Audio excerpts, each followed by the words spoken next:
Welcome to episode 11 of my State of Xbox Game Studios series, and I hope you're having a great day.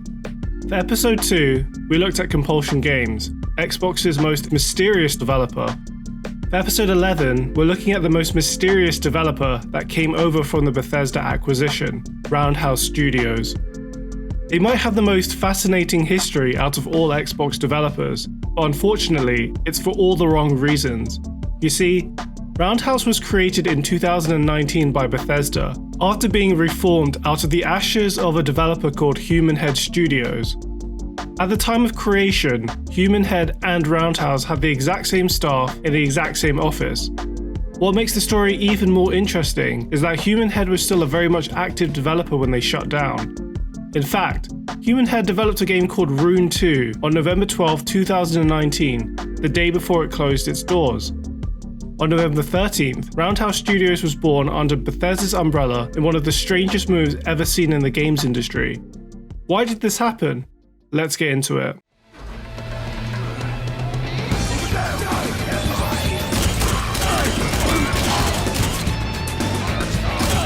He's right behind me!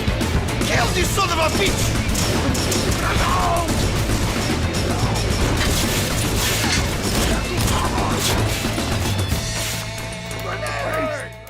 Head, led by Chris Reinhardt, formed in 1997 when a group of developers broke off from Raven Software, who incidentally are now also part of Xbox Game Studios once the acquisition of Activision closes. But it wasn't until Prey in 2006 before Head became a developer to look out for an Xbox. The sci-fi FPS has its own long history of development issues, but by release, it caught the imagination of gamers with wild uses of gravity and portals, becoming one of the numerous early third-party Xbox 360 exclusives that helped contribute to this era of Xbox being considered by many as still the peak for the brand. Unfortunately, it would be 5 years before we saw Head again, and even then it was as a support studio for a game called Brink. This 2011 FPS game came to PS3, 360 and PC, and would be the first time one of their games was published by Bethesda. It had a cool gimmick called the Smart System that noted a player's position and predicted what they were trying to do. By holding down the Smart button, you'd automatically navigate the environment and clear obstacles without the need of complex inputs. Post-Brink, they worked on a bunch of other inconsequential games not worth properly mentioning, like acting as support for 2015's Dungeon Defenders 2 on PS4. It wasn't until 2018 before Head's next major release that was exclusively developed by them. The Quiet Man. Oh, The Quiet Man. What a joke of a game.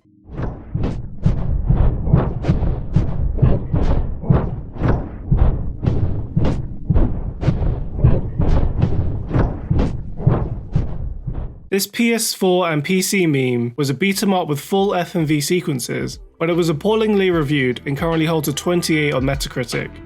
I remember needing to play the game at launch just to see if it was as bad as sites like Giant Bomb made it out to be.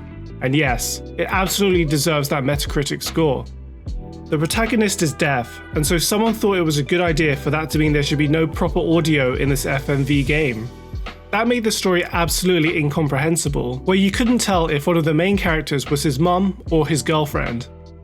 They did eventually patch in the audio for a second playthrough, but ain't no one replaying that 3-hour campaign twice. Anyways, as mentioned earlier, Head's last game was Rune II, and was released the day before they shut down. Furthermore, the studio apparently had a deal with a publisher to support Rune II with post-launch content. So, imagine their surprise when the independent Head Studios became the Bethesda-owned Roundhouse Studios 24 hours after launch. Chris Reinhardt had this to say at the time: "We had to wind down the business of Head Studios. With the formation of Roundhouse Studios, Bethesda offered every employee of Head a position at the new company. We are excited our team will remain together, pursuing the work we love as part of a company we already know and admire." So far, this history lesson certainly doesn't suggest anything was particularly out of the ordinary for Head. So why did this shock to the industry happen? Well, there's one key game I've left out that explains everything: the curse that was Prey 2. Chris, Prey 2, you guys got this cool game. It's give awesome. Give us the overview for folks who maybe don't know much about it. Well, the real high-level thing is you play a badass bounty hunter in this sci-fi alien world. You hunt down alien scum, take them down, get paid. Get paid. Get paid. In 2009, the rights to the Prey franchise was acquired by Bethesda. According to Human Head, this was when real development started for Prey 2, despite the original releasing in 2006. Prey 2 was shown to the public with a gameplay demo at E3 2011 for a planned 2012 release. However, Human Head had quietly stopped development of Prey 2 near the end of 2011. Reinhardt later said at this point it was very close to an alpha state, with all major content pieces represented. Norm Nazaroff, also of Human Head, believed it was one of the best looking games of the console generation. Obviously, the planned 2012 release came and went, and it was not until 2013 before it was confirmed why shit went down. An IGN expose explained how the success of the 2011 showcase lent Human Head an extra 6 months of development, which was very nearly finished. However, sources from within Human Head suggested that Bethesda started playing hardball by trying to buy the studio, who couldn't stay comfortably afloat without the publisher's investment in Prey 2. Human Head didn't want to sell, and in response, Bethesda retracted Prey 2 funding until they agreed to be acquired. To keep afloat, Human Head worked on other projects like BioShock Infinite until the agreement for its sole development of Prey 2 expired. It did, with Bethesda allegedly continuing to put offers in for the studio along the way, and feeling cornered, Human Head refused further development of the game. Prey 2 went back to Bethesda 3/4 finished. We then got official confirmation in 2014 when Bethesda's Vice President Pete Hines publicly said, "It wasn't up to our quality standard and we decided to cancel it." Late in 2016, Bethesda announced that a reboot of the franchise was under development by Arcane, who had taken the concepts and thematic elements but scrapped any previous work that had been done before. It released in 2017, and honestly, it might be my favourite third-party game of the generation. If I can't save us, I'm taking every last one of them with me.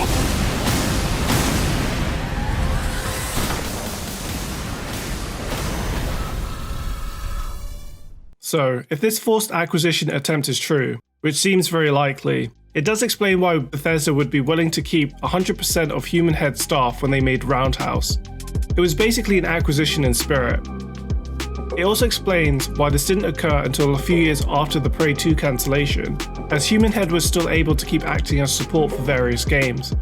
Yet with no major hit and the Quiet Man being the Quiet Man, money simply ran out. After all, Chris did say he had to wind down Human Head Studios, not wanted to. And if Pete Hines was telling the truth about Prey 2 not meeting Bethesda's quality, why'd they buy the team in its entirety? Seems more plausible that Prey 2 was actually so good that they went as far as withholding development money to buy the studio before its release in 2012. Now that we're up to date on that crazy history, how confident should we be in Roundhouse going forward, especially considering that they're now in bed with the publisher who they had this history with? Honestly, it's tough to call right now as there's too many unknowns. Roundhouse are obviously a talented team when they are working with a AAA budget, but it would be understandable if there was still lingering resentment for Bethesda. In regards to what's out there publicly, the team hasn't been talked about in any meaningful way post-Microsoft acquisition. They don't even have a website, let alone various social media handles or a proper spot on Bethesda's site. In fact, all we know is that they're helping with development of Redfall, a major irony considering it's Redfall studio that took over the Prey franchise after Prey 2's cancellation. There are some various whispers about a comic book game or something called Spygate, but it's not from credible leakers, and so I'm not putting much stock into it unless a Jeff Grubb or a Jason Schreier comments. Until that happens, or there's an official update, all we can do is hope any lingering resentment is under the bridge. With them helping on Redfall, one of Xbox's biggest games coming out, that's perhaps the biggest hint that this is truly the case.